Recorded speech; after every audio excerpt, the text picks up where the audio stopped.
Shalom Aleichem, everybody. How are you all doing? Welcome to our Monday night Moshiach Matters class. Hope everyone is doing well and had a good Hanukkah. Today we want to dedicate tonight's class to the soldiers in Israel. Hashem should protect them and protect all of our people and return our hostages. We should have Geula, and Hashem should avenge our blood. We should have the complete redemption right now, Moshiach Now. Now more than ever, we see the importance of Moshiach and Geula. Cannot afford another moment without the redemption. Baruch atah Adonai Eloheinu melech haolam shehakol nivra. By the way, our sages remind us that right before the redemption will be a time of great challenge for the Jewish people. And we will realize that the only one we can trust is our Father in heaven. And that's kind of playing out right now. So let's hop in. Parshas V'yigash. Aleph. Dubar pa'amim rabot shekol ninim sofrim b'Torah mekeli b'toicham ora'os nitzichois l'kol Yehudi v'Yehudi b'kol zman b'kol mekoyim u'b'kol mitzav. As we have said many times, all the matters that are recounted and taught to us in the Torah are an eternal teaching and an eternal lesson that is applicable to every single Jew at all times and all places. Levi Yitzchak, welcome. Chaim Leracha. Chiyam Melech.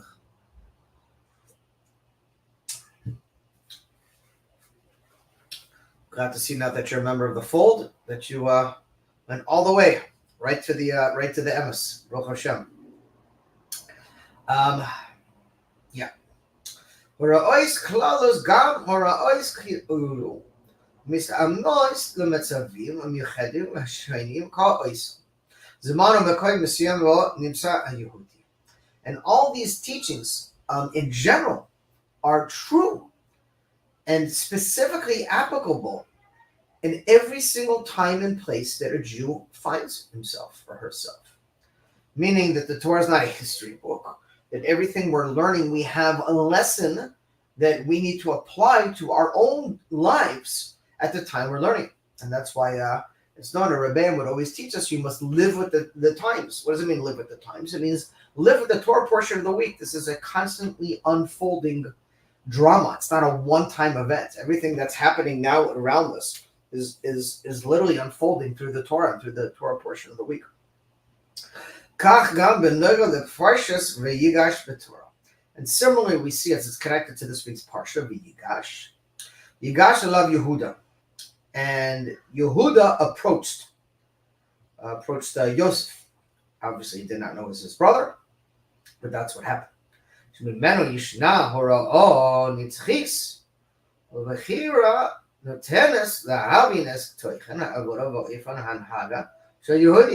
גם בטעם לזמן הנוכחי, ברגעים אחרונים של גולוס. ושמח חיים ממש לגול מצווה שלמה. And also we see it's connected to Parshas V'yigash, and Yehuda approached him. And from this we see a teaching that's eternal, that is applicable, that we must understand its service and how we must conduct ourselves as we find ourselves in this specific time that we're in. That we are in the final moments of the exile and the beginning of the true and complete redemption.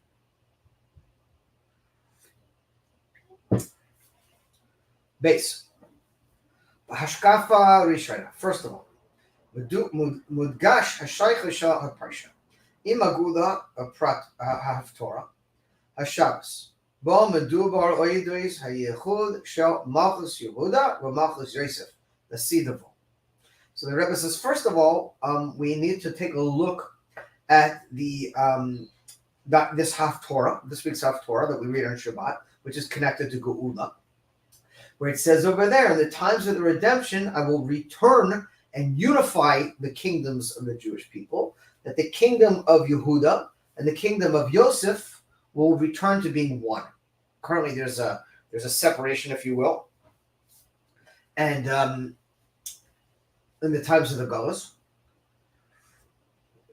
But in the times of the redemption, we're going to see that these two kingships of Yehuda and Yosef are going to return into one. And here's the instruction that was given: Kach lecha eitz echad, kasuv alav Yehuda goyma. And the commandment that Hashem said, he said, take yourself to the prophet Yechezkel, take yourself one stick and write on it tribe of Yehuda, and take another stick and write on it tribe of Yosef. The karoiv oisem echad, al echad lecha le'etz echad, and they will become one stick. Ko amar Adonai Hashem, hine ani lokach es bnei Yisrael mevin hagoyim asher halocha shem kavetzi oisem v'seviv v'asisa oisem legoy echad. And God said, basically, I've spread you amongst the nations of the world and divided your kingship, if you will, but you will return to one nation. And you have one king ruling over you. The David Avdi Nasi Lahem and David Hamelech, my chosen, will be the Nasi, will be the leader forever from the tribe of David or Yehuda, and you will become one nation with one king under God. Basically, what happens in the Haftorah is it explains that in Yomot HaMashiach, there will no longer be a separation. And the tribe of Yehuda will be the ruling body. The tribe of Yehuda, of course, is connected to David HaMelech, which is King David, who says that his offspring will come from his seed, from his lineage. We know that the Rebbe and Ala Rebbeim have their history tracing back all the way to David HaMelech. And therefore it says there will no longer be separation. There will no longer be a king over the tribe of Yosef and a king over the tribe of Yehuda, but it will be one king who will be Melech HaMashiach, and he will come from the tribe of Yehuda. So ultimately, Yehuda will be above Yosef. But this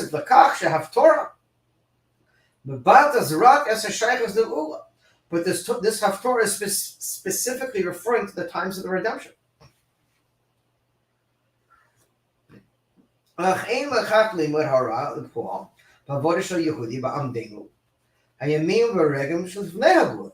it's not referring to how the situation will be as it is amongst the Yidden, where we're holding now, which is moments before the redemption. So it seems to be referring only to after the true and complete redemption. And right now we're at the threshold, we're at the beginning stages of the redemption, but we're not at the true and complete redemption yet. And that's what the Rebbe's question is going to be now. The Drusha Gam Hisvera B'Shaychi Shal HaHaftorah Im HaParsha. Rather Rabba.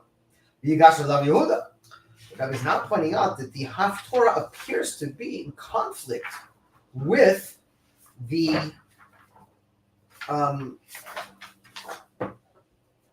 with this week's parsha, because this week's parsha explains that Yehuda approached, which seems to be the opposite of what the Haftorah is teaching us, because Yehuda Yosef Mudgash ech Yosef hu balabayitz. So it says that Yosef was the second in command of all of Egypt, only second to Pharaoh. And the fact that Yehuda had to go to Yosef is showing the superiority of Yosef over Yehuda. Right? It's not like if you went to the leader. I don't know who the leader is anymore. Besides Melech HaMashiach, this country doesn't really have any leaders. Neither does Israel. I don't think anywhere in the world has any real leaders right now. But the point is that if you were going to see the second in charge of the king or the president, you wouldn't tell him to come to your house and say, hey, I need to talk to the president or the vice president. Tell him to come to my house. I want to meet with him. What? No, you go to him. The fact that you're going to this person of power is showing his authoritative position and how he's in a stronger position of power than you are. And that's exactly what happened with Yehuda. He went to Egypt. He went to Yosef, who's the second in command. Yehuda is okay, Chalav, and Yehuda was afraid, it says. He was nervous.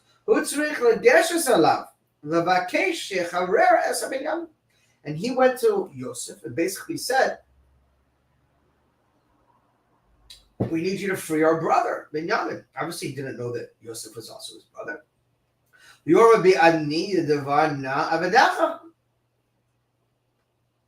And he said, you are my master.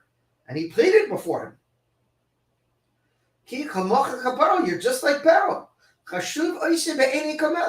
And you're just as important like in the eyes of a king.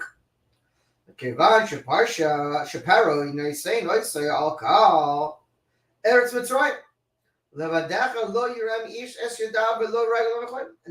In fact, Pharaoh said to Yosef, no man will lift his finger in this country without getting your permission. But you are literally the second in charge to me, to Pharaoh. But this is not going to be how it will be in the future to come. Because Yehuda will be above Yosef. As we learned a minute ago, that's what the Haftorah teaches us, that they will turn into one stick. And Yehuda will be above Yosef. And you'll have one king amongst to govern all the Jewish people. Adi David Melech Eleim. And my servant David from the tribe of Yehuda will be that king. And David will be the ruler, the king, forever. So there seems to be a conflict between what we're learning right now in the Haftorah and what is going to take place, and what we're learning in the Haftorah, which will take place in the future to come, and what we're learning in this week's parsha over who is at a higher stature, Yehuda or Yosef. Gimel.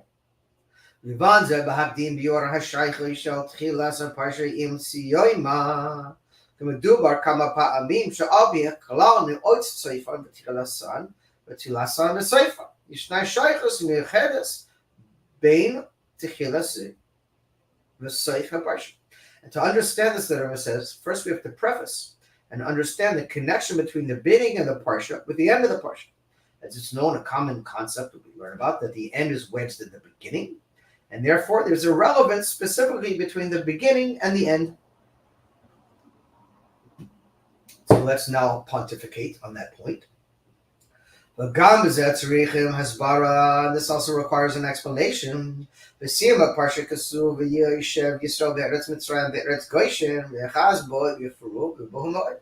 it says at the end of the parsha, and the Jewish people dwelled in the land of Egypt, in the land of Goshen, and there they multiplied greatly.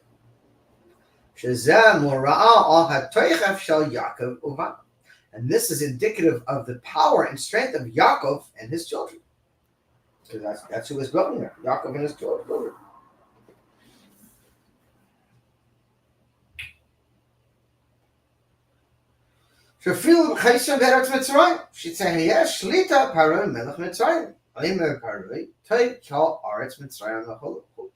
And even under Pharaoh, the leader of Egypt, he basically said that this is a good land of Egypt that I'm giving to you. When he found out that this was Joseph's father, he said, sure, I'll come up.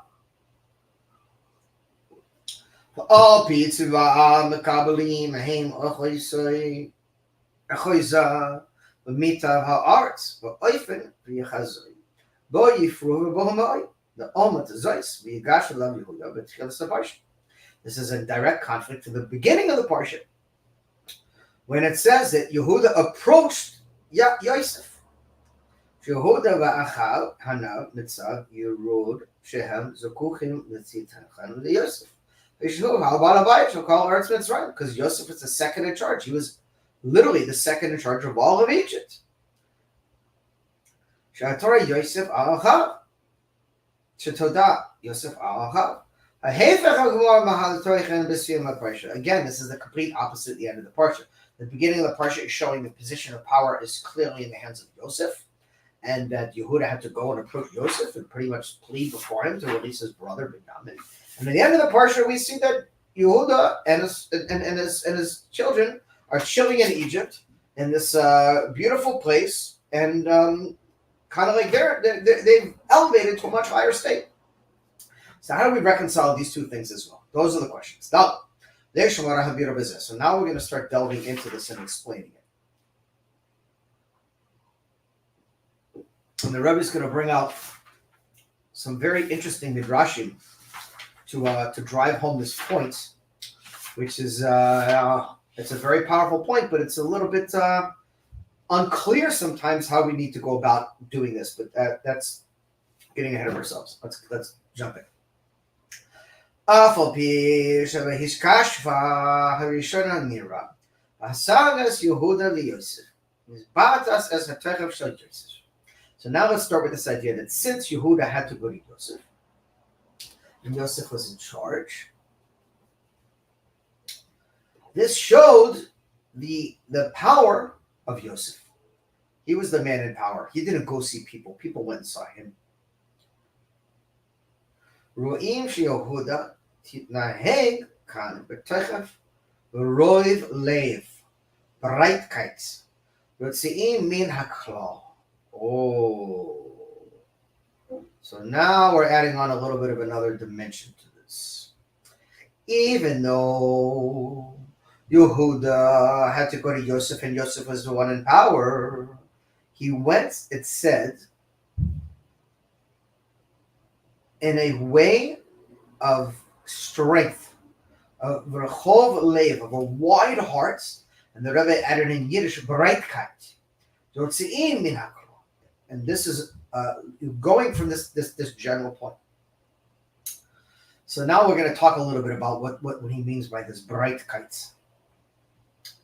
Yosef haya az hashlit all hearts. Yosef was literally in charge of the land. And no one lifted a hand or a foot without going before Yosef.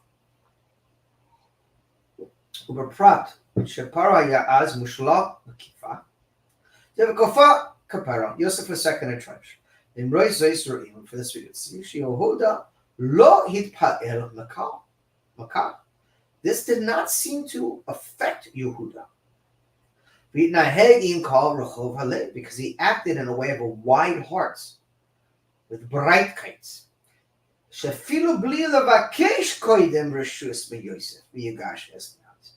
That even he did not request permission before from Yosef to approach him. He came with strength.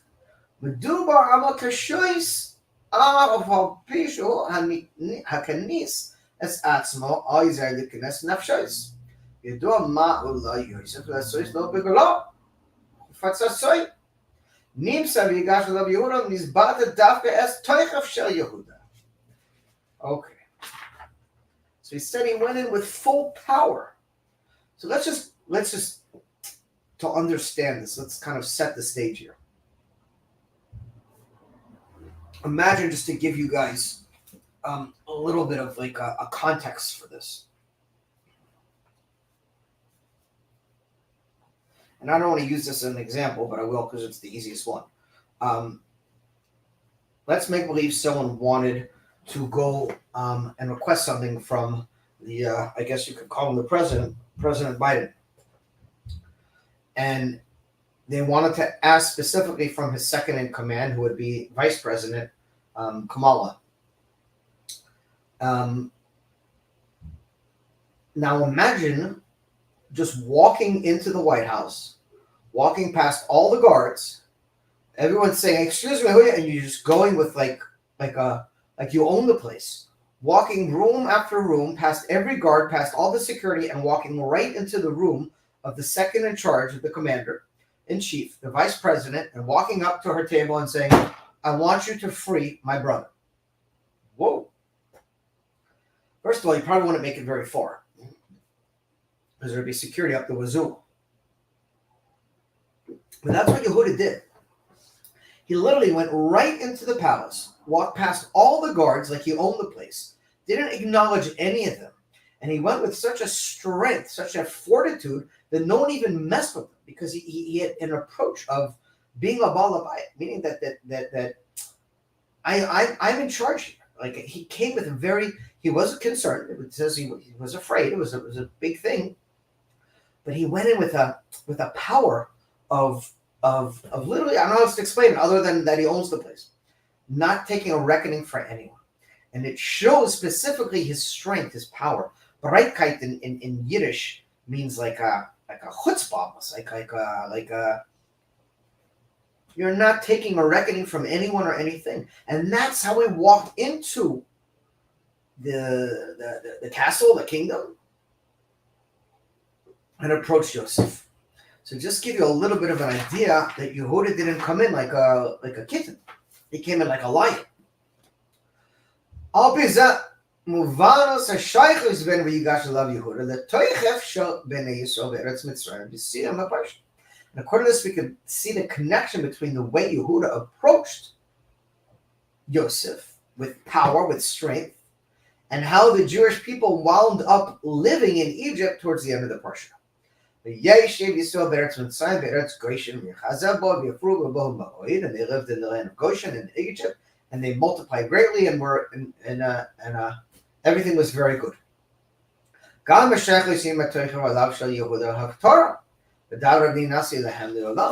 also we see that in the Haftorah, how it's showing that Yehuda will be the Nasi over everyone. That the tribe of Yehuda, the tribe of David Melech, will be the highest. Yesh Lamar, so there is to say, the Toich of Shavi Yigash of Yehuda, and they say that's a koch, the Rebbe says specifically, the fact, this is very powerful, the fact that Yehuda went with such strength, with such inner fortitude, with such determination, right into Yosef, that power afterwards enabled Yaakov and his children to live in Egypt in a peaceful, calmful way. It's very powerful.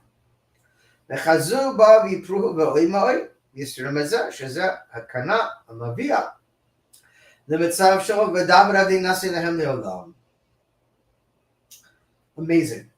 The Rebbe said the fact that Yehuda came with this approach of a balabayat, of Breitkeit, that power enabled the Jewish people to dwell in Egypt and to dwell in peace and to be fruitful and multiply. And it also set the stage for ultimately what will become in Yemot Mashiach, how tribe of David, how the tribe of Yehuda will be higher than Yosef. All from the way that Yehuda approached Yosef, when he came in with Breitkeit. Hey, in Drush Adayin, but we still have to understand this a little bit more deeply. Ha'amar le'el oidayis ha'toichef shel v'yigash v'lav Yehuda ari haya lifnei ha'ksok ha'daika shel Yehuda Yosef u'mishana l'melech shel umat ha'olam לפני התודה יוסף על אחיו, והגם שבנוגע להתייחב של יהודה, אין כל נפקא מינה איך לאחרי שנסגר לזה יוסף. הרי לפי אמיתיס העניינים לכאורה כבר לא זקוקים להתייחב של יהודה כדי לפועל מחזה גוי. Okay, so according to what we said above, we see that the strength of the way that Yehuda approached Yosef. So it arises in your thought to know that Yehuda, that Yosef is the second in command, as we said, to Pharaoh. And we see the connection and the power of Yehuda, and how it was not a contradiction to the fact that he went before Yosef as the second in command. In other words, it seems like there's a contradiction here. It seems like Yehuda, who is in an inferior position, who's going to someone in a much higher position and asking them for a favor to help. He actually demanded, but he was going in a way to ask. Seemingly, that person would be approaching the second in command in a very timid type of way, in a very asking permission. Is it okay? How do I get an appointment? Listen, I want to just talk to you about it. He came in and went, boom! It says that every step he took, the whole Egypt shook. I mean, it was a strong, powerful presence. And he came in with this power, seemingly not fitting for the position that he was in, that he was trying to negotiate. Yosef, Yishchani Elokim lefanechem l'shum lechem she'eretz me'eretz she'arias me'eretz Yisrael lechem leplita legedoyla v'zechus Yosef Amar Paroi Toyev Kol Haaretz Mitzrayim lechem hu v'tziva l'seis lehem oisei v'bitar haaretz v'oifen v'chazivot v'farabru boi v'al derech tzarich lahaven havenogel lehaftor. Okay. מכיוון שהתויכב של יהודה היא רק איזו שעה. איזה שייכות יש לזה, לתויכב של יהודה וההפטורה. So we have to understand, as this is connected, this whole idea to the Haftorah, that since that the strength of Yehuda was only for a brief moment, it only showed his power in that brief moment that he went before Yosef.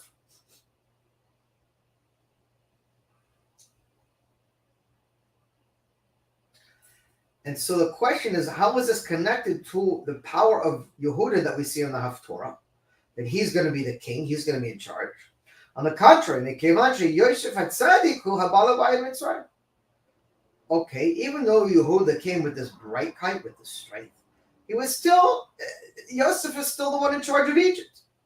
And he only came for a brief moment with this power. But the power shift didn't happen. It's not like Yosef stepped down and Yehuda took over as second in charge.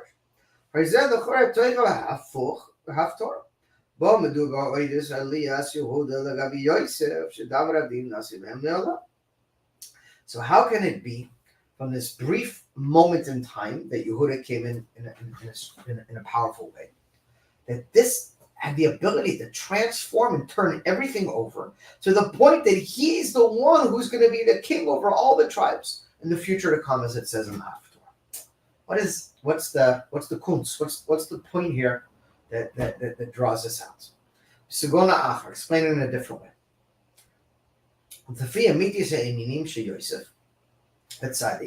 Who hashlit all hearts, that since the true matter of Yosef Tzaddik, that he was literally ruling over the whole land.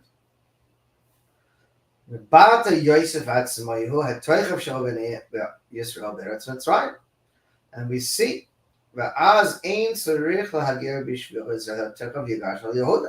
אך מכיוון שגנינים שבתורה הם אמיתיים ונצחיים, as we already pointed out, every matter in the Torah is eternal and true for all eternity.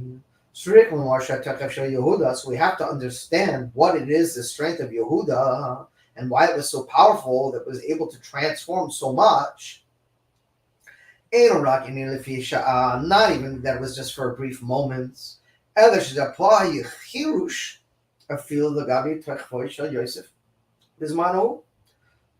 it literally transformed the entire way that the Jewish people were treated and ended off at the end of the Parsha, and how it was connected to the end of the Parsha. And further, how it's going to be in Yemot Mashiach as it's connected to the Haftorah.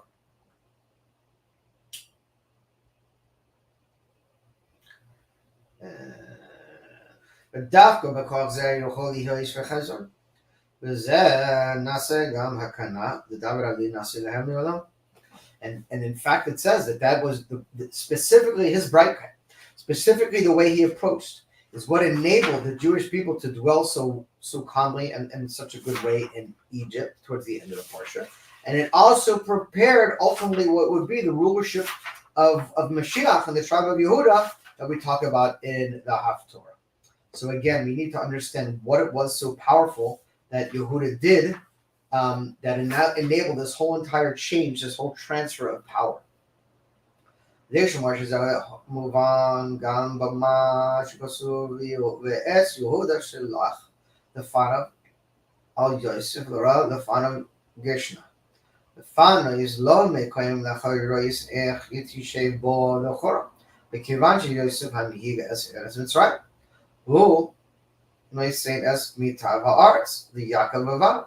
אם כן מדוע אז הכרחיב להודה לפניס לא ימכוין אחוי רויס האיך יתשבו וזה מובן שהדווקא התרחב של יהודה בכויך לפועל וזויס ויש מר נקודת ביור בזה התרחב של יהודה פה בעולם הזה ובזמן הגלות. So now I'm just going to start explaining a little bit that it was specifically through the power of Yehuda in the time of the Galus.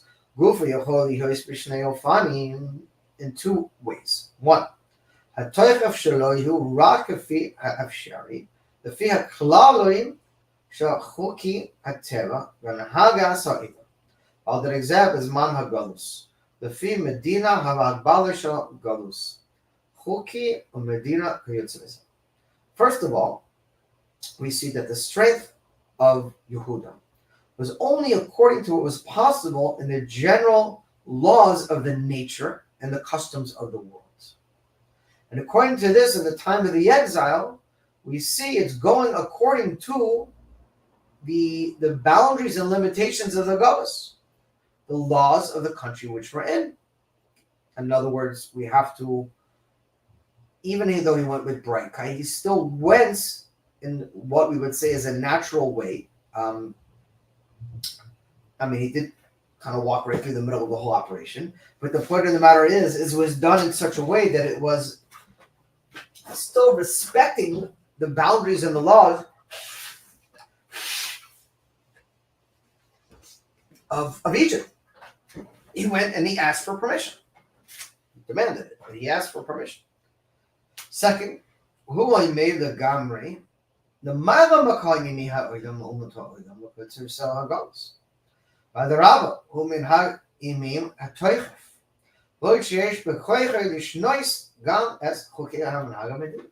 So the second thing is we're now saying that he went completely above from the matters of the world and the nature and the conduct of how things are in the Galus. Even more so, against the customs of the normal states of the Galus, because he went with such strength and Breitkeit, and he was in an inferior position. And furthermore, this power has the ability to change the laws and the customs of the country. Wow. So on one hand, we say he went in according to the laws of the country. On the other hand, we say that he did, but he went above. He went with a force that said, yeah, there may be proper decorum and proper laws of how I make a meeting to meet with the second in charge. I'm not following that. I'm going straight through, and I'm going to go right up to him and tell him how I feel. And therefore it says because of his boldness, he was able to change the ways of the nature of the country where he was living in the times of the exile. So there is to say, Sha'ateichav Shel Yehuda Pu'al Yehudi Uloi Rak Mushal V'Shroidet V'Lahabayv Shal Ba'al Ha'umatayim B'Zman HaGalus Sofi Klalim Shel Ha'oidam HaGalus Ela Boyfen Shu Nimsa V'Gamri Namayla Mizeh. So it is to say that the strength, the power of Yehuda, that it caused that the Jew is not only going according to the laws of the nature of the Galus in general, but he's going in a way that is completely above. Because if he was really going according to the laws and the nature of, sure, welcome, this. If he was only going according to the laws and the ways of the nature, he would never have just walked right into the middle of the kingship of the ruler, and he would have never demanded that his brother be freed, and he would have never done so without an agreement, without asking permission, and he would have never done so in such a bold way. He didn't come in and say, please, he came and he's like, oh, release Benjamin like a lion. So there's two of these dynamics taking place. On one hand, we say he kind of went according to the nature because he did to some extent. On the other hand, we said he went above the laws of nature because he also did. So let's play this out. Vav. Excuse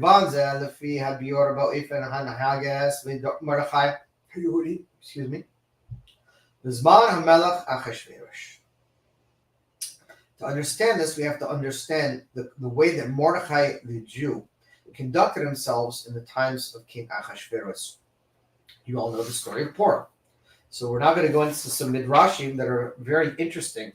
They're going to talk about these similar concepts and how they unfolded in the times of Purim, of Megillah Esther, and how they're going to apply to us right now in our current situation that we're talking about. Shehu haya b'mitzav doimeh Yehuda be'amdoi lefnei Yosef. The Rebbe said, in a way, we could say that Mordechai acted in a similar fashion to the way that Yosef Hatzadik acted. I'm sorry, to the way Yehuda acted when he went before Yosef. The Kevat Shebnei Yisrael as Chayav Begadus Paras Medid Tachash Shlita Melech Achashverosh. At the time, the Jewish people were in the nature of the country of Paras, and they were under the Persian Empire, and they were under the Persian rule. And King Achashverosh was the king in charge, and therefore they were underneath him. Avdei Achashverosh Anak.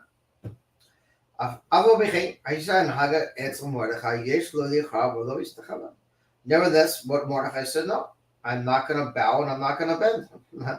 Everyone was bowing down to Haman because they were scared for their life. And Mordechai said, I don't bow down to man, I bow down only to God.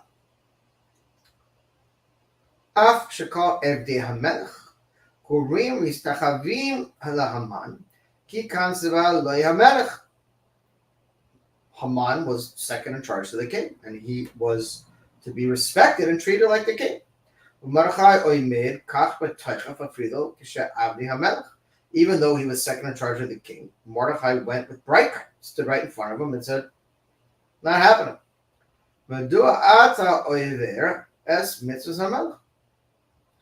I'm not bowing down to you. I don't care who you are. I'm a Jew, and I only lower my head to God. But no, the Mishnah show Hamelach Achashverosh Kesuya Bagam Niras Esther. Hein Yisoid Hamelach. V'aseish Karatzayin Ish V'ish. And that's connected to the time of King Achashverosh. We know that the king made a great party, a great feast, if you will. And he said, L'aseish Karatzayin Ish V'ish. And it should go according to the will of each and every one. In other words, whatever it is your will, whatever it is you want, it will be fulfilled. That's the kind of party that he was having. Omeres al-Kach HaGemara Sheperush Hu L'aseish Karatzayin Mordechai V'Haman. So the Gemara has the Gemara Megillah has a whole pupil that talks about this idea about Ish v'ish, the will of Mordechai and the will of Haman. Mordechai Kasif Ish Yehudi. Mordechai was called Ish Yehudi, a Jewish man. Haman Kasif Ish Sar v'Oyev. And Mordechai and Haman was written that he was a wicked man. But Midrash Yishna al Kach Shnei Perushim. So the Midrash now is going to explain. How can it be? Because the Gemara is stating that it seemed that both of their wills were being fulfilled. In other words, Mordechai didn't bow down to Haman, and no one forced him to. The king could have came along, put a gun to his head and said, bow down now, I'm blowing your brains out. That's not what happened. He said, I'm not bowing down. But Haman demanded that everyone bow down to him, and everyone did, except for Mordechai. And it seemed almost like there are two opposite wills, and the Gemara even said at the feast, the Midrash, the Gemara, Sectas Megillah, even says that at Achashverosh's feast, each one was able to have everything done according to his or her own will. Hold on one second, I'm reading a footnote here.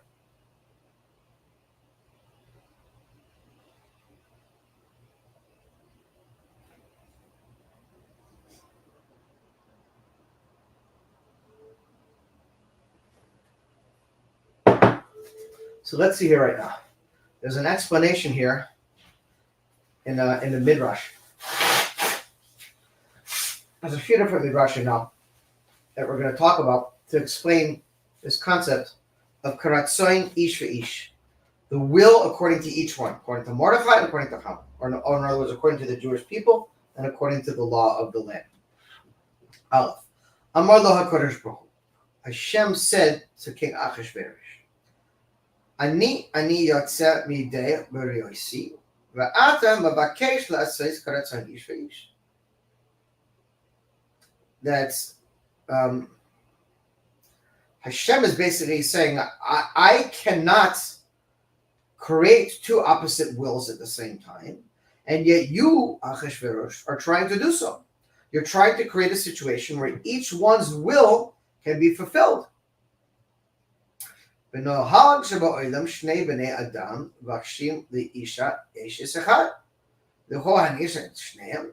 is saying to King Achashverosh, if two men want to marry the same woman, is it possible they both marry the same woman? No. This one marries her, that one marries her.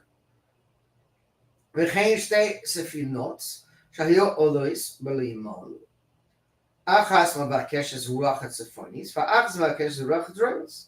יכולו הרוח אחד להנהיג עשר שניהם כאחת. And if there's two sailors at sea, and one is praying to Hashem to send a northerly wind, and the other is praying that it should be a southerly wind, and they're both sitting there like this, can Hashem fulfill both of their wills? No! You can't have a north wind and a southern wind going at the same time. You got to pick. I'm going to do a northerly wind, or I'm going to do a southerly wind. למעך שני בני אדם באוהים לפניך בדין, איש יהודי ואיש שר אויב. So how is it possible, he's saying to Achashverosh, that you're trying to set up a situation that each one will get their will? Mordechai the Jew will get what he wants, and Haman the wicked will get what he wants. They have two complete opposite interests.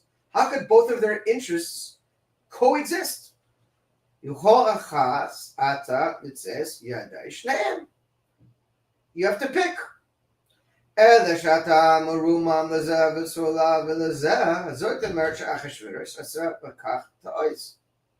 כיוון שאין זה שייך לבצע שני הפכים בבית אחד, הן ברצון מרדכי והן ברצון המן. ולכן נקרא בפסוק כי לא יכול לייצר ידי מרדכי והמן מנהג הדין. And therefore the Mishnah is the Midrash,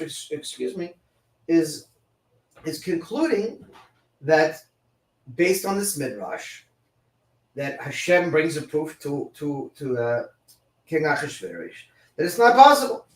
You can't create a situation that you're going to fulfill both Mordechai's will and Haman's will. You have to pick. You have two opposite desires, and it can't be that both of them are satisfied together. Second,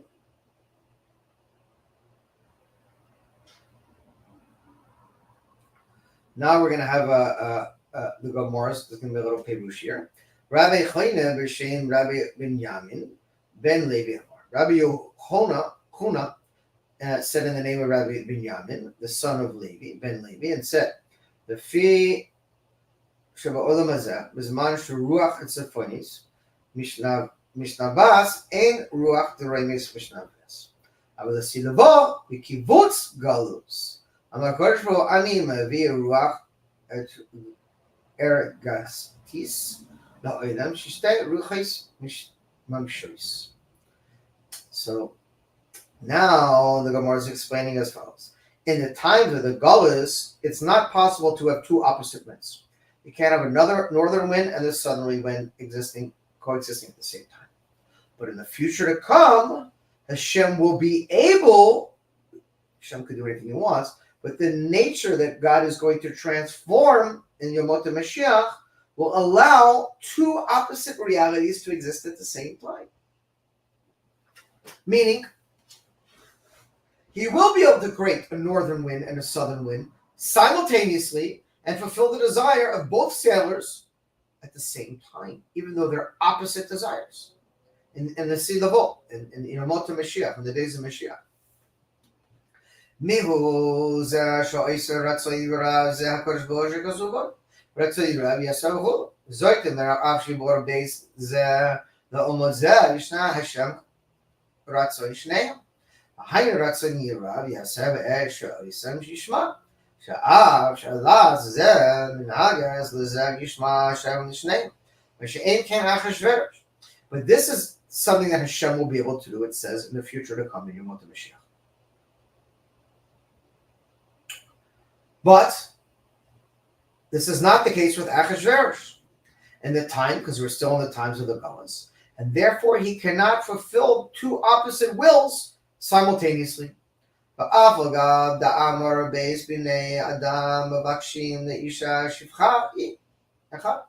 Hainu, במנהג האוידם הטבע, כססם בני אדם, כדאמר, בנוהג שבאוי. אבל ויראה שם יפיך רצון שניהם, זאת אומרת שהקדוש ברוך הוא הנהג באופן של לעשות כרצון איש ואיש. So, according to this opinion, it is true, sorry Achashverosh, but you cannot fulfill the will of both of them together. In the future to come, Hashem will be able to, but now you can't. So now we have to understand. Mistayemes lashon haGemara hanal. Mashma shegam betzar Achashverosh yesh makoyim lanhaga bezeh. L'kora ech zeh metaim im divrei hamidrash. Miasa mata'ama. She'ir shra lebetzah shnei retzonos hafachi. Afilu לפי הפירוש השני המדרש. אז זה רק בכוח של הקדוש ברוך הוא, ועשה יסר אז דווקא לסידבו. So, it appears to be from the Lashon of the Gemara as we said above, Karatzoin ish ve'ish, Lasois Karatzoin Mordechai Bahaman, Bli Shum Shulila B'Davar. This implies that the situation of Achashverosh, there is a place to conduct in such a way, that seemingly how this is possible, based on these midrashim, that it's not possible to have these two opposite wills. Even though it says in the future to come, it will be. In Yemot Mashiach, yes. But it appears to be, now, it's not really possible to have two opposite things coexist. But now, let's talk a little bit further. Zion.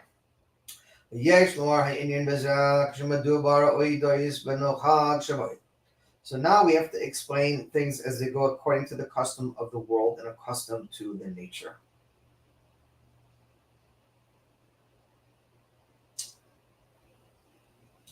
According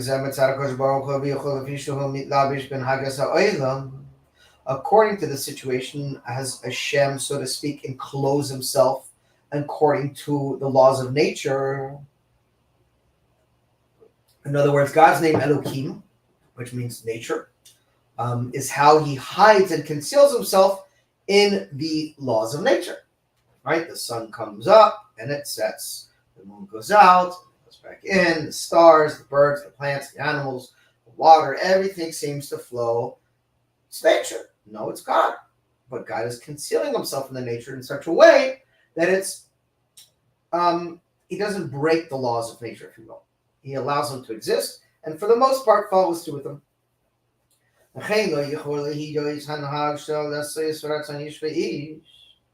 And therefore it is not possible, according to the laws of nature, to have two opposite wills fulfilled. Like the will of Mordechai and Haman. They're two opposite.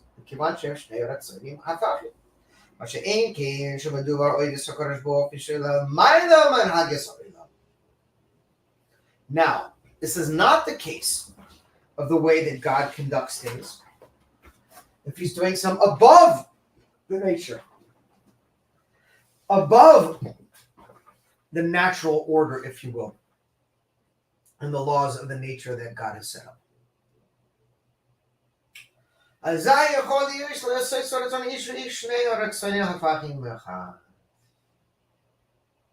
But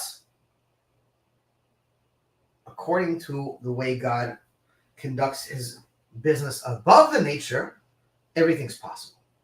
Because now it's in a state of reality that is completely above the natural course of the world. And in that place, there's no contradiction. Because anything could exist, even if it appears to be opposite.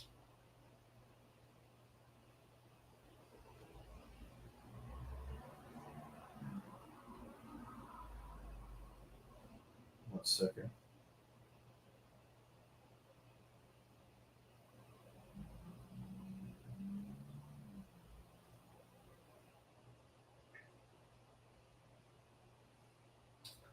Where I go? Oh. And And this is the difference between the two explanations we just learned about in the Gemara and the Midrash. But Perush Harishain b'Midrash midavar kafi shazeh ben haygo shava olam. According to the first explanation in the Midrash, things are going according to the customs of the world. But the second explanation is discussing how Hashem will conduct things in the future to come. And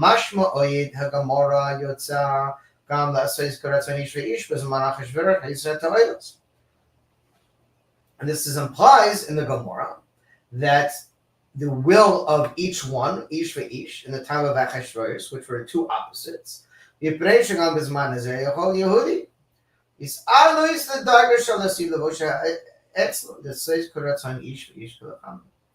very powerful. So, based on what we just learned, the explanation is, according to the laws of nature and the way that things exist in the times of the exile, there's no place for opposite realities. It's one or the other. But the way things will be in the time of the future to come, when Hashem is conducting the world in a supernatural way, there will be a place for complete opposite realities existing. And it's giving us the place to say that we are now currently in the beginning stages of redemption. And therefore, if a Jew acts according to the laws of nature, which is like the first opinion or the first stage we showed how Yehuda approached Yosef, then there's no room to go outside the laws of nature. You can't break it. It has to be according to, it's this way or it's that way. But when a Jew conducts himself in a way of redemption, of a Geula mentality, of a mindset that we are part of God and we're above the nature, and that even though we live in a world that has rules that we need to follow, if we conduct ourselves in a way that is above that nature, in a way of Geula or a Moshiach mindset, then we're capable of living above the nature now. And even though the nature is pushing this way, we can push back the opposite way. And we can live in a supernatural capacity, meaning no limits, no boundaries, no limitations to what we can accomplish if we live above the nature, right? As the Pshat says, Shlomo HaMelech says, "Ein kol chadash tachat hashamash." There's nothing new underneath the sun. The Hasidic taich is, for those who live underneath the sun, in other words, the laws of nature, there's nothing new. But if you live above the sun, above the laws of nature, life is continuously going to be new and energizing and exciting because you're not in this kind of like rote, okay, I wake up here, I go here, I go here, I punch the clock, I drink at 2 o'clock, and I have my break at 1, and I go to sleep, and everything is in my life, I'm like a robot because you're living under the sun, nature.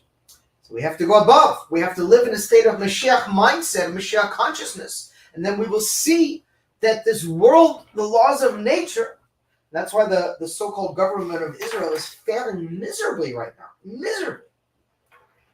It's like, it's so disgusting. I don't even talk about it. It boils my blood. How these less than animals are dictating and determining what we can and we can't do. They're calling the shots. Because they're working according to underneath the nature. Because they're not bringing God into their lives.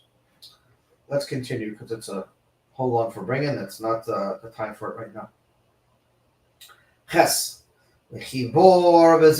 and to explain this in a deeper way. That Achashverosh, his source in holiness, is referring to God, so to speak. And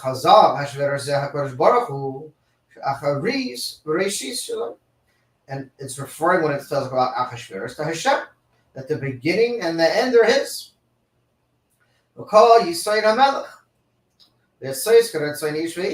And according to the laws of each one, according to his will.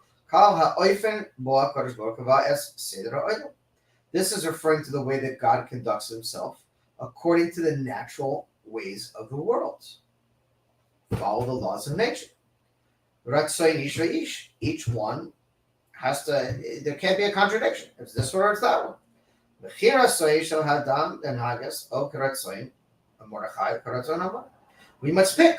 You're going to act like Haman or Rasha or Mordechai Yehudi.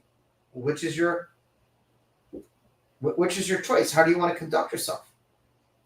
Rishus kol adam hanosna im ratzon lachatois atzmo lederach tova yitzadik ora yishus b'day ve'im ratzon lachatois atzmo lederach ra'ali his Rasha the rishus. It's in our hands. Do we want to conduct ourselves as a tzaddik or as a Rasha? It's a completely different approach. You can't be a righteous Rasha, wicked person. You gotta pick.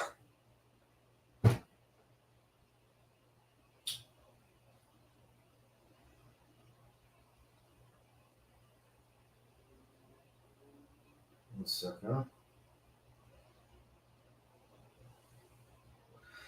And deeper, Hastira, the says Karatoyish for each.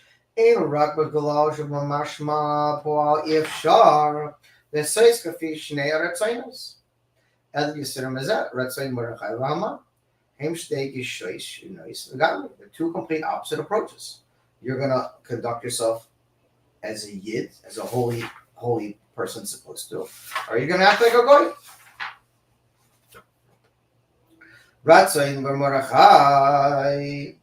Mordechai said, I'm not bowing. That may be the law of the land, sure. That may be what it says everywhere about Haman. I'm not doing it.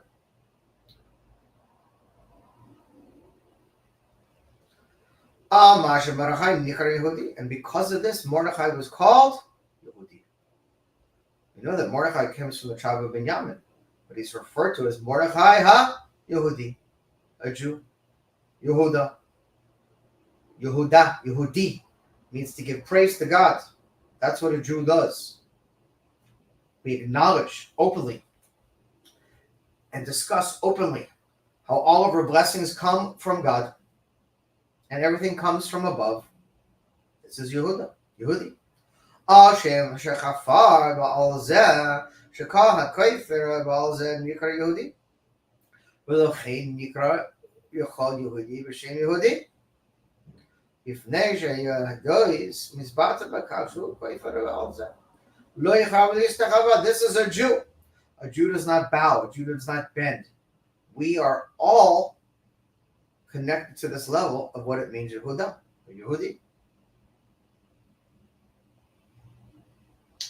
וידוע שזה כלל לא רק עבודה זרה ממש, אלא כל דבר שאינו קשור לעבודת השם אלוקיך.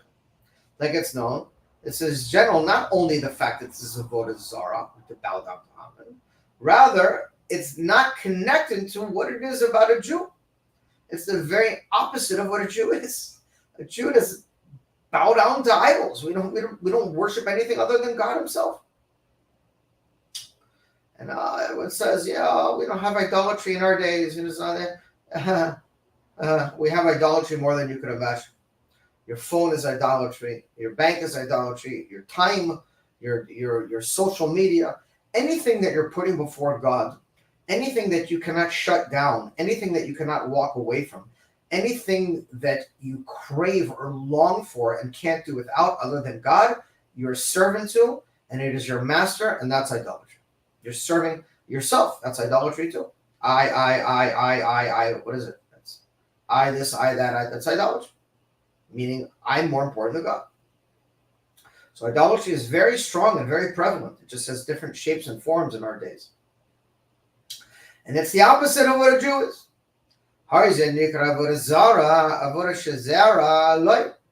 It's something strange, something foreign to him. The concept for a Jew to worship anything other than God, it's like, it's terrible. It's more. You see these kids in my son's school, they're little kids, 11, 12 years old. They know every basketball player, how tall he is, what shoe size he is, how many free throws he's made, his percentages, his stats. It's like, seriously? That's what you're occupying your brain with? Okay, you're into sports, no problem. Play a little sports, no problem. Want to watch a game? But this insanity, this worshiping, like this is avodah zarah. I'm sorry. דבר זר על יהודי מכיוון שכל איש היהודי הוא לעשות רצון אביך בשמיים.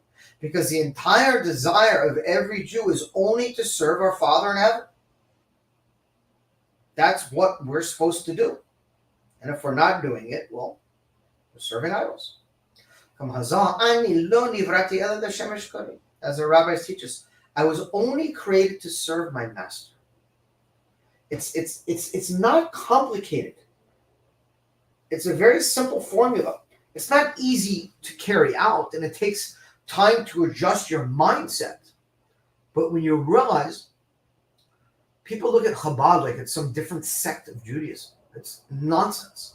Chabad is basically showing every Jew what you're supposed to be doing as a Jew. This concept of mysterious nefesh, of self-sacrifice, does not belong to Chabad. Every Jew is supposed to be living mysterious nefesh. Mysterious nefesh literally means I'm putting God before me. I'm choosing to use my time, my power, my energy, my strength, my abilities to put God first in my life.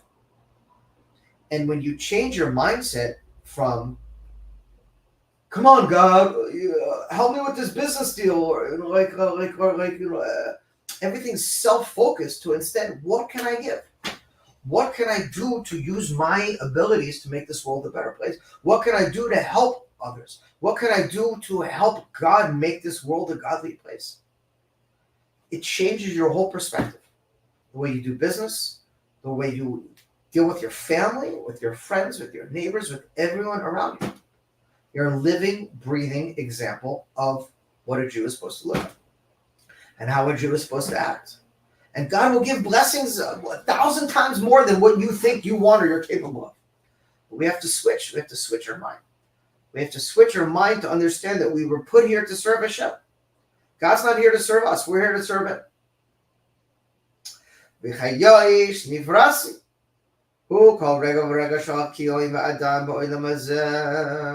Every single moment that we spend in this world.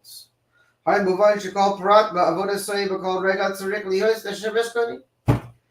single moment of our lives, we must be focused on this point that I'm only here to serve my Creator. And if God tells me to put on tefillin, I put on tefillin. If God tells me to eat kosher, I eat kosher. If God tells me to keep Shabbat, I keep Shabbat. Not,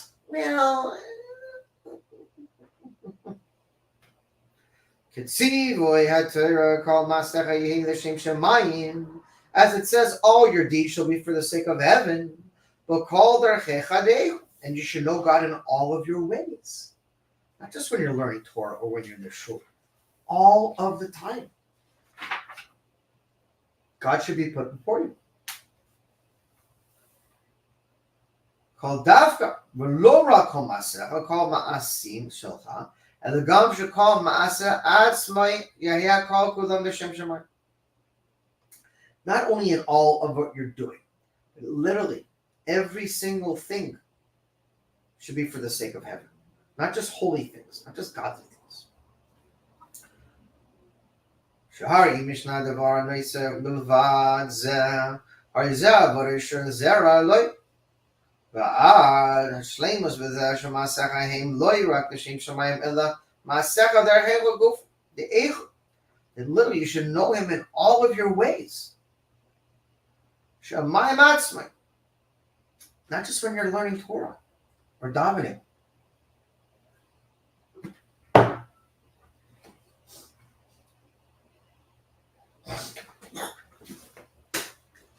Excuse me.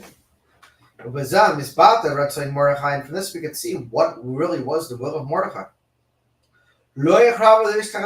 I will not bend and I will not bow to anything in this world.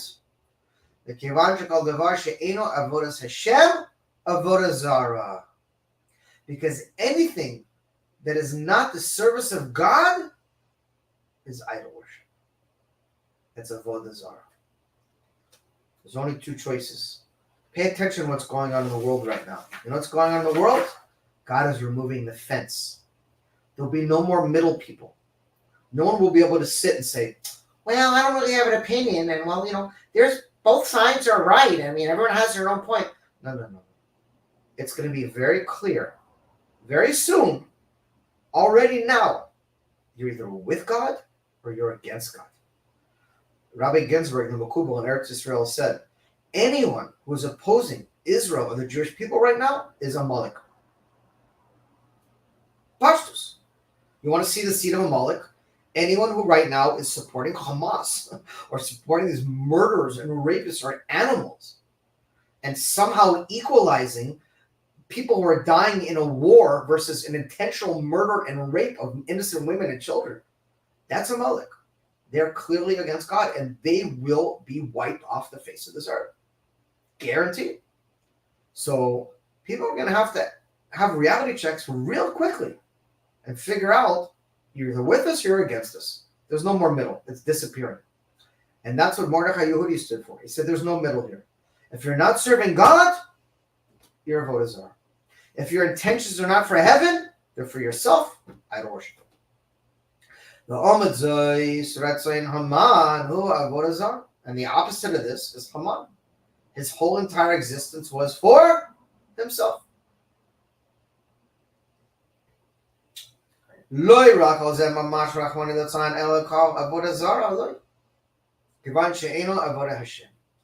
he was not serving God, so he was doing the opposite.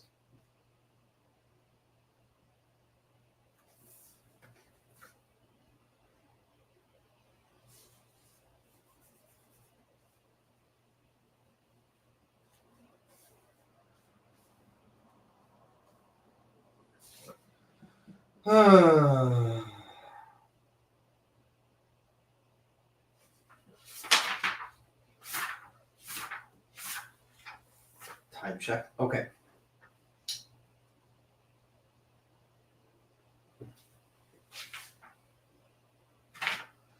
מכיוון שנמצאים בעולם הזה ובגולת הרי נותנים לחוקי וגבלה נגד הטבע.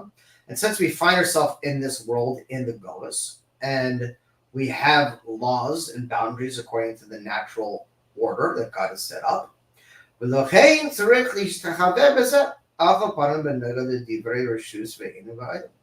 And therefore it's necessary that we have to consider them. We must go according to the permissible ways and the matters of the world, right? Can't drive down the highway 140 miles an hour and they get pulled over and tell the cop, I'm going to do mitzvah, I got to go fast. Can't do it. The Nimsa comes out from this,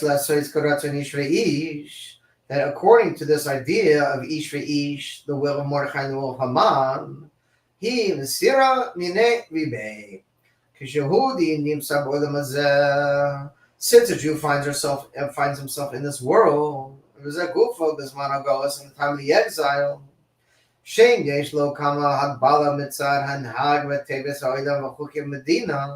we find ourselves amongst many laws and customs and regulations that we must follow according to the customs of the nature of the country that we're in.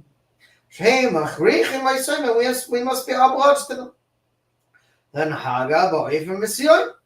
אז זה ילכות תכן הקיום שכרצון איש ואיש. שהרצון ומרדכי, שכן כל דבר חוץ ועבודת השם הוא, לכל שלא לא רק אז קיים רצון המן בפועל.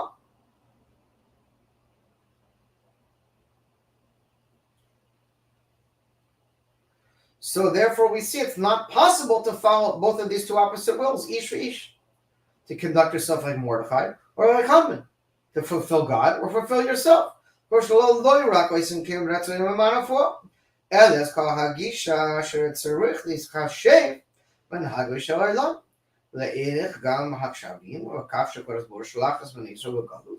and since God sent us into the exile,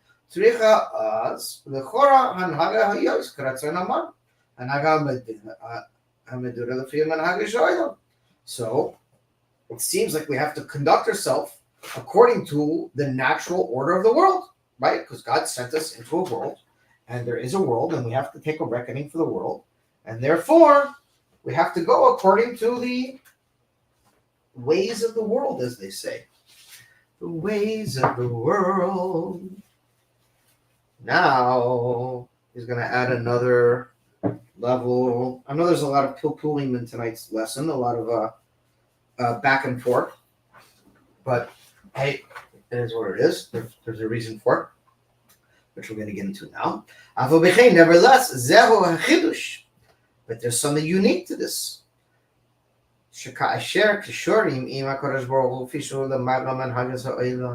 When a Yid conducts himself in such a way that we connect to Hashem and we're bound up with Hashem, then we can be in the world but be completely above the world. We then have the power to infuse and combine two opposite realities. Yes, we find ourselves in the world according to the laws of the world in the exile. But we don't have to bow down to them. Because we're above it. In other words,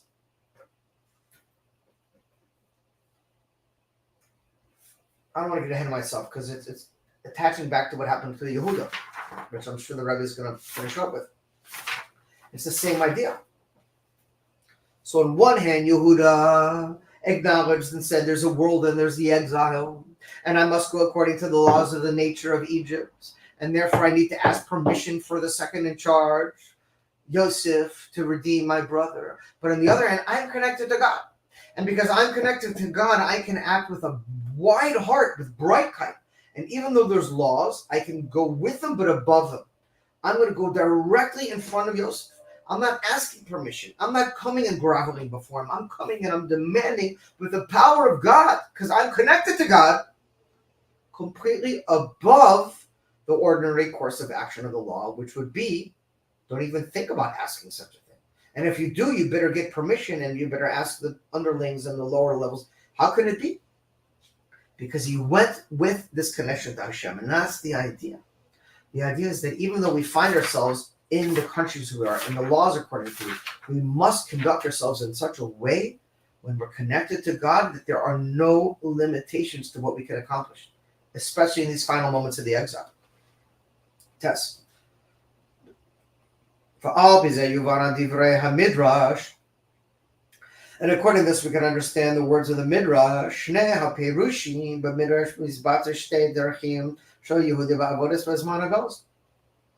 Two explanations and two ways that a Jew can conduct ourselves in the times of the exile.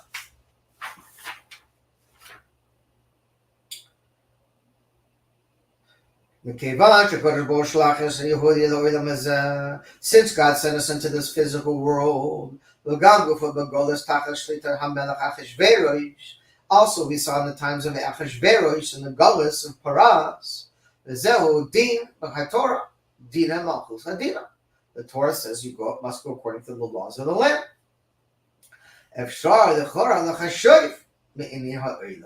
And it's possible that you have to consider them and the laws of the world. And there's no place for these two opposite realities. Ish for ish. One will or the other will, or the nature or God. That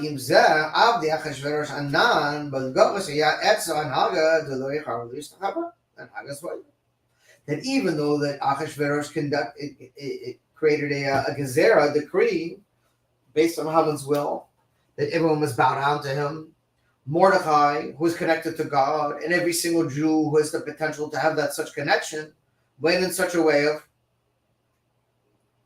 I don't care. I'm connected to God, and I don't bow down to anyone and anything. Only Hashem.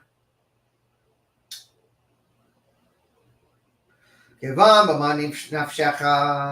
HaKadosh Baruch Hu shlach es Yehuda begalus, zoit shemagvrim b'mashahu anhagas hateves v'chukim adina, v'im lo nimtzim begalus, she'az menhagin k'ratzonim barachai, bo'ifin shel lo yichrav l'ishtachav ha'regish shach l'mor, yirakach ratzoin chaman, v'noga l'chayevim sheyesh Yehudi v'kiyam v'torah b'mitzvahs al pi hashulchan aruch, v'van b'pashutzo. That's the idea. When you're connected to God, yes, we go according to the laws of the world, but we conduct ourselves in such a way that the Rebbe said in Parshas Vayeshev 2 weeks ago that we do not obey the laws of the country where we're in because we're afraid of the rulers. We do it because God instructed us to do it.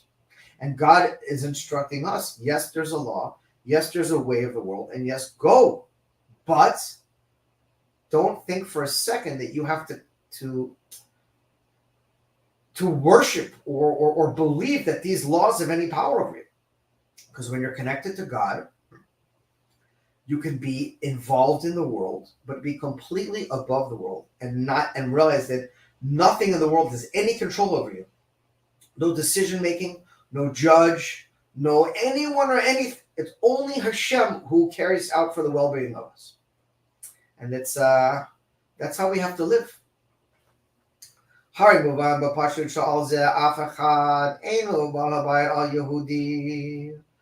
And this is what he's saying right now. Even at the time of the Gullus, we find ourselves amongst the nations of the world. There's no one who's a Baal Habayit over. Only God. We're not subjected to any king, any ruler, anything other than Hashem. And you see, again, I hate to keep bringing it up, but the problem, you see these so-called leaders in Israel, there's no God. And they're letting America bounce them like a yo-yo. I'm Biden. They're trying to kill us. Are we allowed to fight back now? It's insane what's going on. I don't even get me started of the conditions that America keeps putting on Israel, what they can do, what they can't do, what they're allowed to. It's like, what the hell is that? We need their permission to defend ourselves? When you go with a gullus mindset that they're the ones who are in charge because they're giving you money and they're helping you, you're finished. That's why you see more and more, only Hashem can get us out of this. Only Moshiach. There's no other solution. There's zero solution in the world right now that is anyone coming close to anything that's working. Only Moshiach. Only Hashem. Even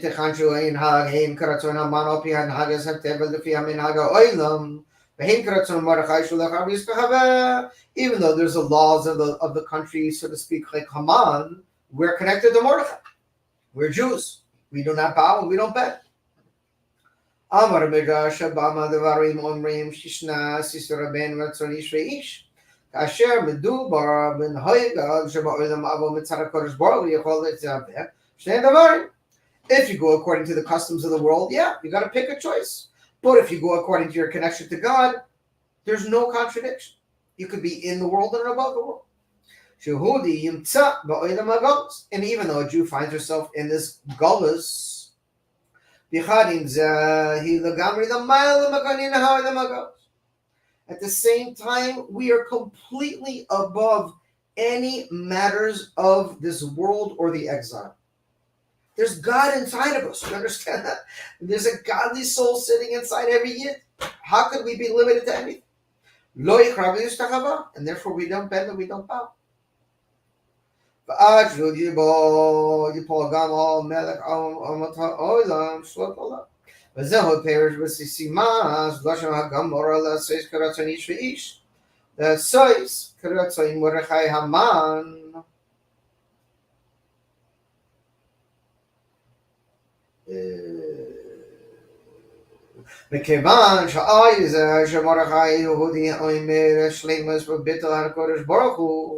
לא יכולה להשתחווה כיבה על זה, אז זה קישור עושה עם התכף של יהוד הקדוש ברוך הוא, של נצינס הכוח שיהיה בגולס פרש תחת המלך אשוורוש, ומתפס השלמוס.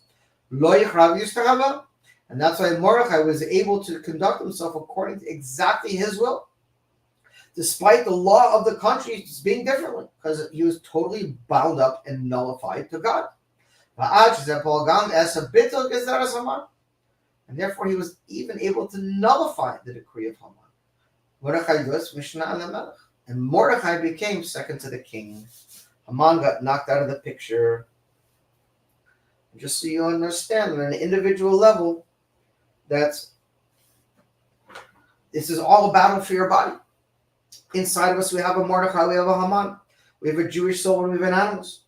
Both of them are trying to take control of the body. Both of them want to have superiority of who's in charge? Is it me or is it God? And every Jew conducts this war all the time. That's why we have a godly soul and an animal soul. They're constantly about. And the idea is that we strengthen our godly soul by Torah, by mitzvot, by tefillah, by doing all the things God tells us to do. And that gives us the power to overcome our animalistic desires so we can fulfill the will of God.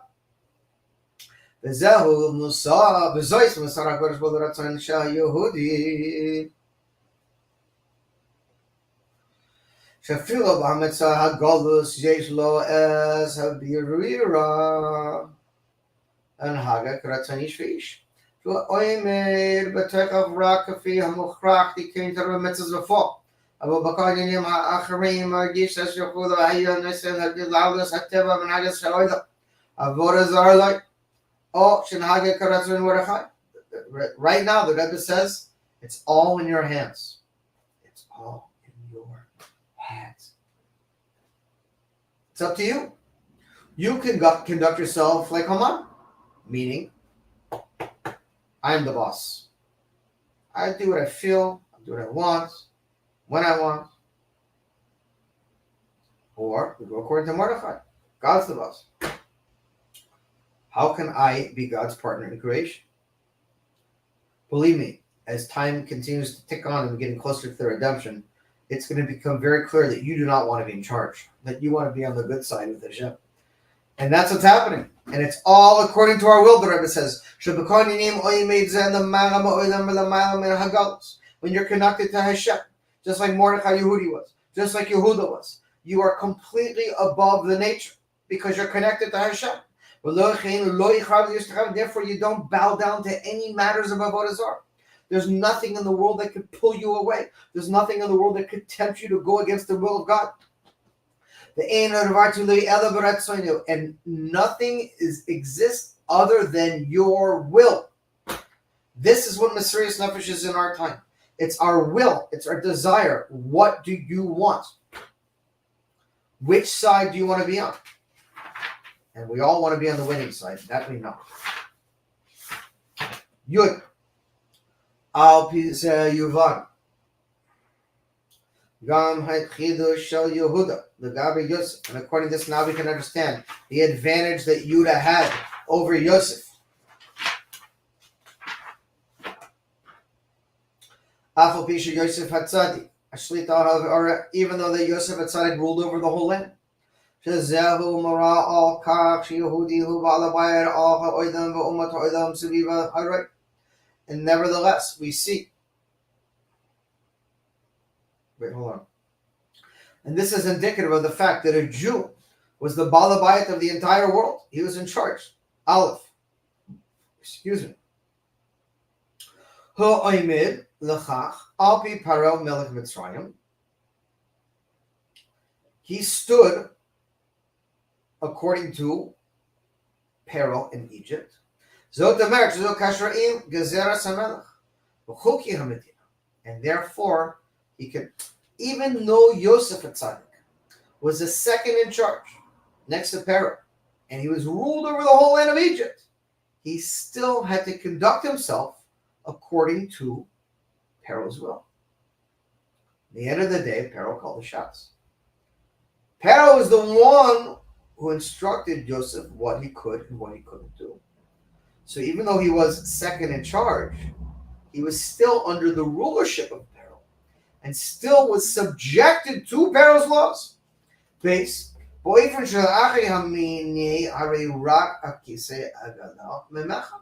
Murashi Yosef Edain Kashra B'Devech Esha Isgalos Ba'Odam HaMitzrayim. And Paro said, you're in charge of all of Egypt, except when it comes to the throne. I'm the boss. And therefore we see that even though he took such a high position, he still was bound to Paro in Egypt. This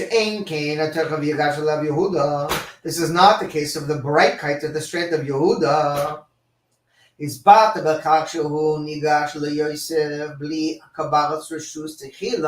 He entered right into Yosef with no permission, no asking for authority. He just went right in.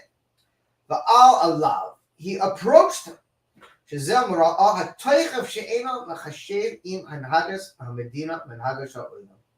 And this showed that Yosef was going with Breitkeit. He's going with strength. He had God on his side. And therefore, the laws of the country and the world fell. He was above them. There's to say, and there's to say this is a unification of two opposites. On one hand, Yehuda was he acknowledged and he knew that Yosef was a man of great power, and he had to go to him and ask for permission. And he knew that he was just like Pharaoh. But nevertheless, he went with Breitkeit. So he combined two opposite realities because he was living in Geula. Yehuda was already holding in a state of redemptive consciousness. He was already living in a state of Mashiach awareness. And therefore, he was able to conduct himself in two opposite realities. On one reality, he went according to the facts that there were laws in place and he had to go according to the laws of Egypt. On the other hand, he went in with complete Breitkeit without any reckoning what those laws said because he didn't care. And he went in without permission, without reshus, without asking any permission from anyone. And went right into Yosef and demanded. Because he was connected to Hashem. Such a powerful sikha. I don't know how anyone lives in our time without learning these sikhas every day. It is the chitas of our generation. The Rebbe clearly, on numerous occasions, told us the best way, the direct, derek yeshara, the direct, straight path to bring Mashiach is to learn about Mashiach, especially from the teachings of the Nasi Hador, meaning the Rebbe, and meaning these sikhas of not off the base. This is how you change your mindset into a Mashiach mindset. And the Rebbe every single week is taking us into this Keter consciousness, into the mindset of how to live now in a redemptive mindset. And this sikha is so on point in so many ways.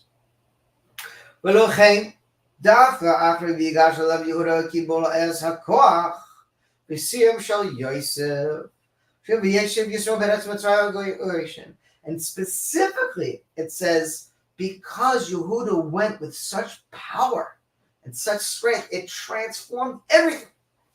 It turned Egypt upside down on its head, so the Jewish people were able to dwell in the choicest land of Egypt. Because I was talking to a bunch of college students in the shul this morning in Havana.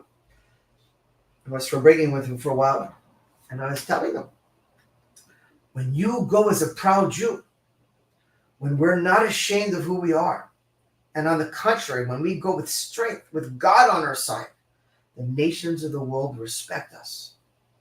But when we grovel and beg them to love us, and please, we have a right to defend ourselves, and please be on our side and clap for us and stand. They're looking at us like we're weak. The Jew does not bend. We do not bow. We go with Hashem. We go with strength. Even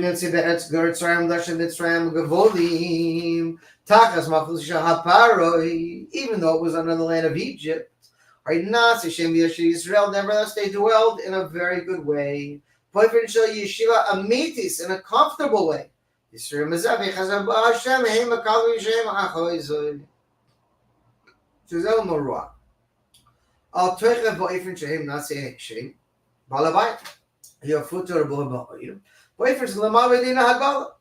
Because we went with Yehuda in a way that was above the nature, that is what we got. We were able to be set up in Egypt in a way that was above the nature, that didn't make sense according to the natural realms. One opposite the other. God acts with you according to how you act with him. And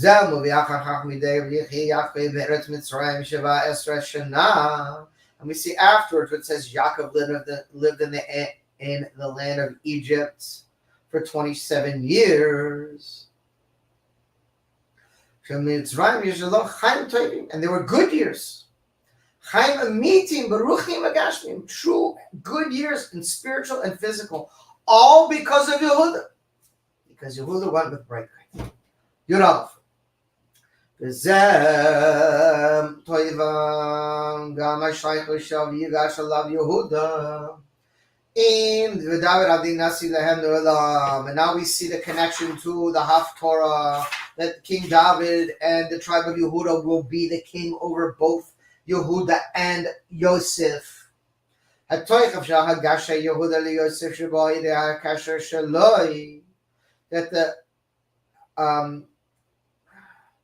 way that Yehuda approached Yosef showed that he was connected to Hashem. Above the normal conduct and constraints of the world. Beautiful.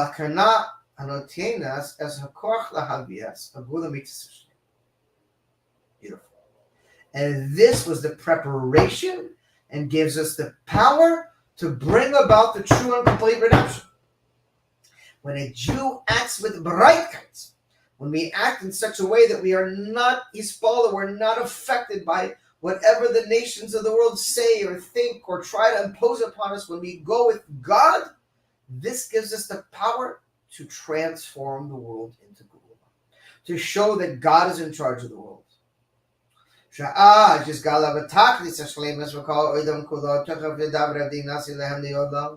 And then it will be revealed the completion of the fact that King David will rule over everyone, Moshiach from the tribe of Yehuda. Because we will then be completely connected with the utmost strength to God.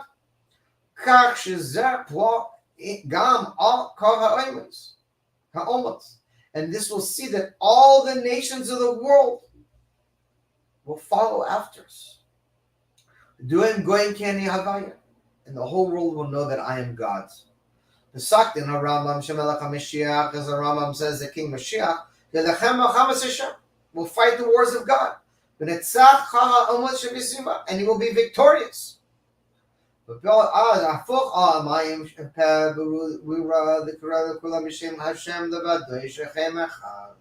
And he will transform the nations of the world to call out to the true and one God. Melech HaMashiach does it through us. We're waiting for him. He's waiting for us. When we start acting like Jews and being proud to be Jews and standing up to the nations of the world and stop kowtowing to them, this is how we bring about redemption. Come is explained many times. The power that brings about the rulership of Mashiach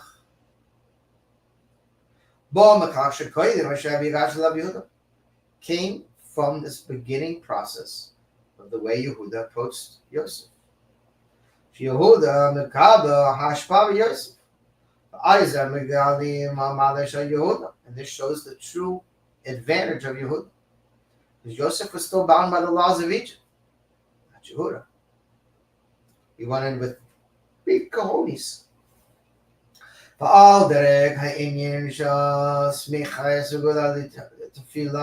And according to this, we see that we bring the Gula closer through prayer.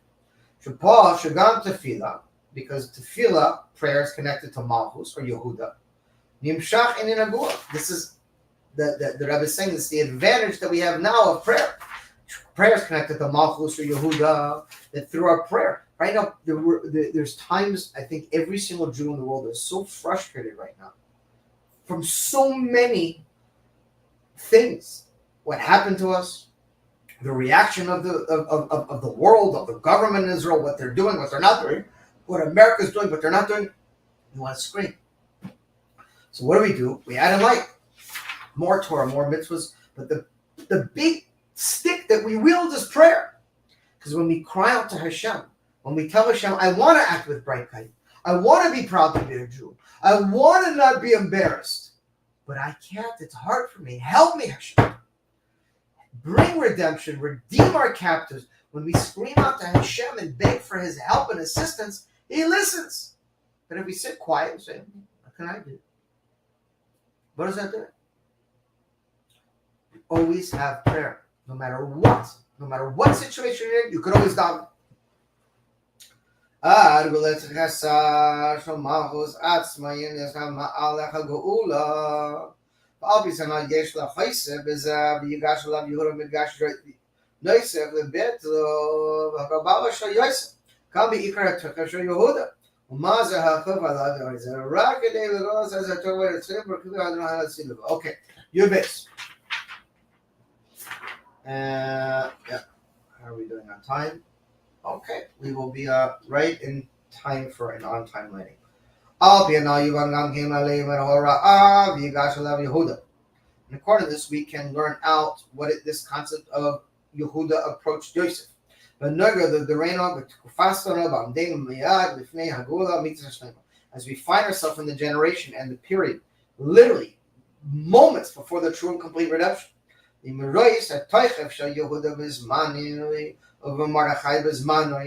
we can learn from the strength of Yehuda in his time and from Mordechai in his time.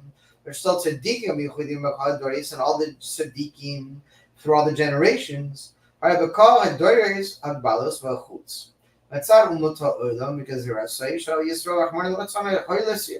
that throughout the generations we've had nations that have held us in servitude and enslaved us.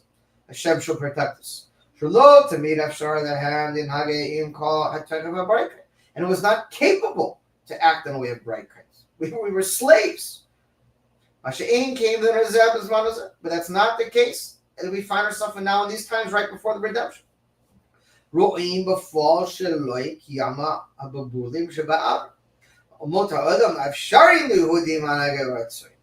Now the nations of the world are permitting and allowing the Jews to act according to their own will.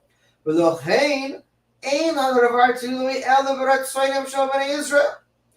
there's nothing else is dependent upon the Goyim.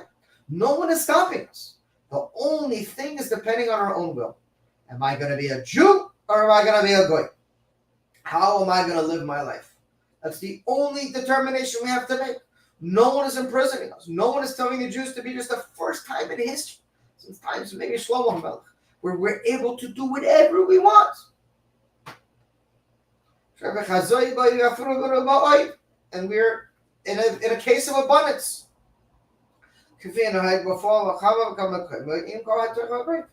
Now, wherever we are, in whatever place we are, we have the ability to conduct ourselves with Breitkeit, with fearlessness. Especially as we find ourselves in as the Rebbe calls America, a kingdom of kindness. That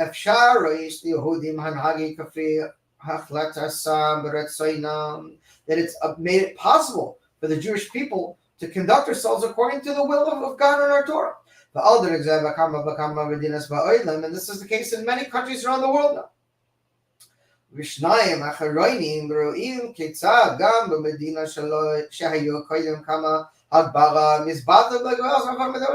Like in many countries like Russia, all these harsh decrees were totally removed. The Jewish people, there's Chabad houses everywhere now.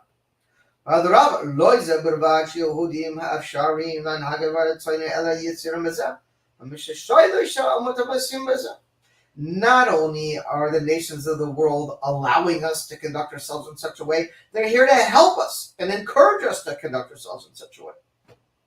In addition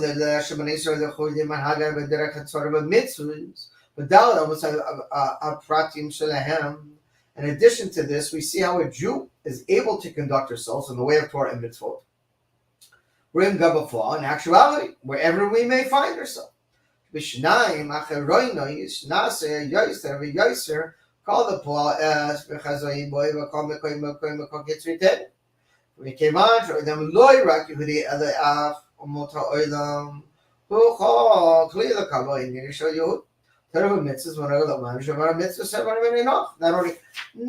the nations of the world not giving us problems, they're waiting, they're standing there for us to educate them and teach them about the laws of the 7 laws of Noah. And we see, as we've seen recently, through the proclamations of the Frierdiker Rebbe, the leader of the generation, everything is already ready and prepared, and all the signs are here for the redemption.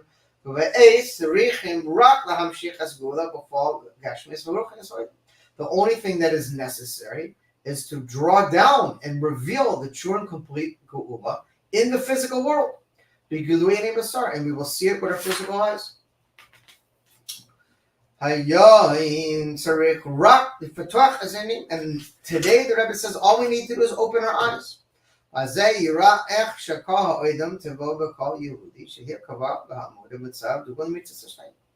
then we will see how the entire world and every Jew is already ready and holding and prepared for the situation of the true and complete redemption. And there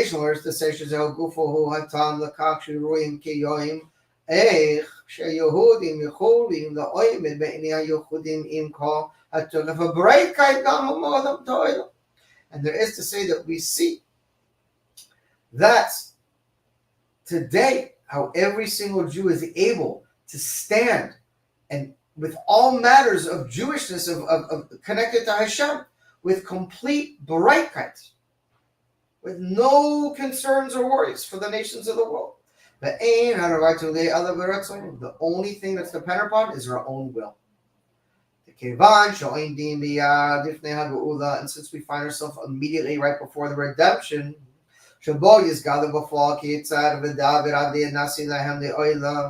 we're already holding at the level of that King David, where Moshiach is going to be ruling over everyone.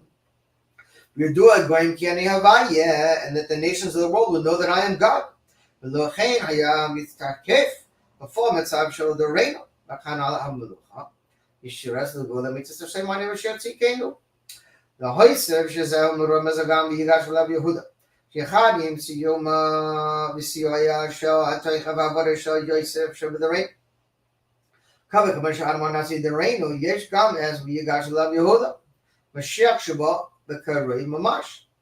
we see that Yehuda and Yosef and connected to the Frierdiker Rebbe and the Rebbe, and that we're literally Mashiach is close, mamish, very very close.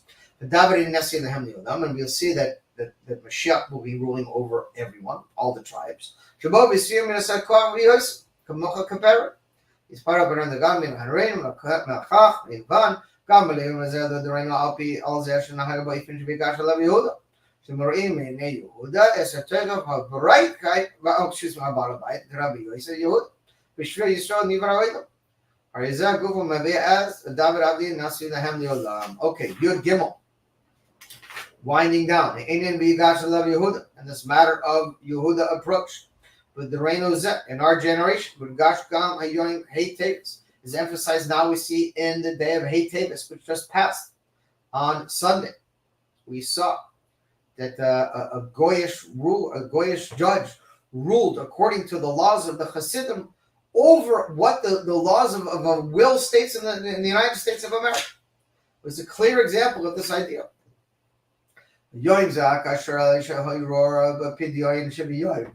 So, as far as Kasim Shal Rabbeinu Nasino, but another Kach, Haskam Alav Yisim Amot Halam Inakal Mim, as you said, all the books came back. So, yeah, I'll cover Admor. Michelle Abi Admor, all the holy books came back from the Rebbeim. Makashim Zoit Gam Im Avodas V'Yamim Acharoim Izbat L'Ira Abira Shel HaMedina Hi Ba'ad She'Aviroi Oisa L'Ira Achareis Al Bikasiv Tachaf Chukim Mishpatim Shel HaMedina Hi. Okay. My whole Echad I doesn't fall Kedei L'Zera as Hapidioin Mashiva Shel Hitzfari. So the Rebbe said, even though we got our books back, there are still many books that are currently in Russia that belong to Lubavitch that still have not been returned. And the Rebbe is asking that how can we stand by idly and allow such a thing? That we have to ask ourselves, what can we possibly do to bring the return back of these books that need to come back? And we must take upon ourselves good resolutions. The kiyums of Hakim, Mahafshari, Kolal Aydas, yes, Bismanim Oish, The Kabbalah Sefarim Hadashim. So we have first of all we have to buy new books. We have to learn those books. That's very important. Kamochin we're even Hadavar in itself as a Menhag Israel. This Sifrei HaKadosh, it says it's a custom of the Jewish people. Anyways, we should have holy books in our homes. And even for little kids, they should be in their own rooms. The Krev Simcha Shalom. So they have all the Fnei Chag, they said that they will bring great joy, etc. Yudal, the Hiratzon may be God's will.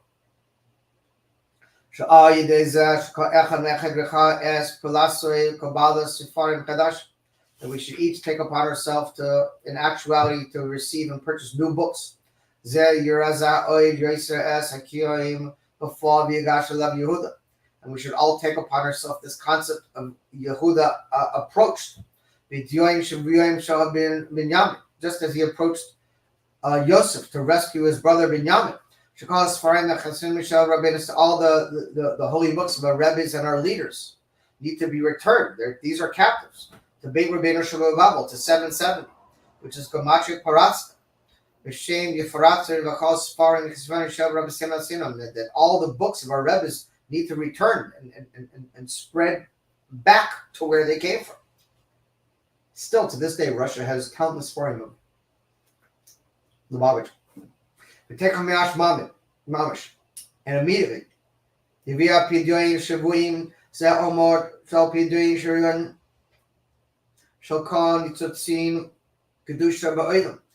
the return of these books and the holy sparks that are with them shall come from the entire world.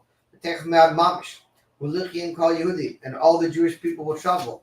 When the reign of Israel are young and old, with our sons and our daughters, with our silver and our gold, including all our holy books, the Ratzenu HaKadosh to the Holy Land, the Yerushalayim HaKadosh to the holy city of Jerusalem, the Har HaKadosh to the holy mountain, the Beis Hamikdash Shlishi to the third temple, the Kodesh Kadoshim to the holy of holies, Shalom Nimtza'as Even Hashtia to the foundation stone, Bli Shloim Bezman B'Riyas Oidim, without any time to waste, right now. And most importantly, all this should happen right now, mamish. Hashem needs to avenge our blood. He needs to redeem our captives. He needs to take us all out of this gullus and bring us to the Beis Hamikdash right now. God bless you, Moshiach Now.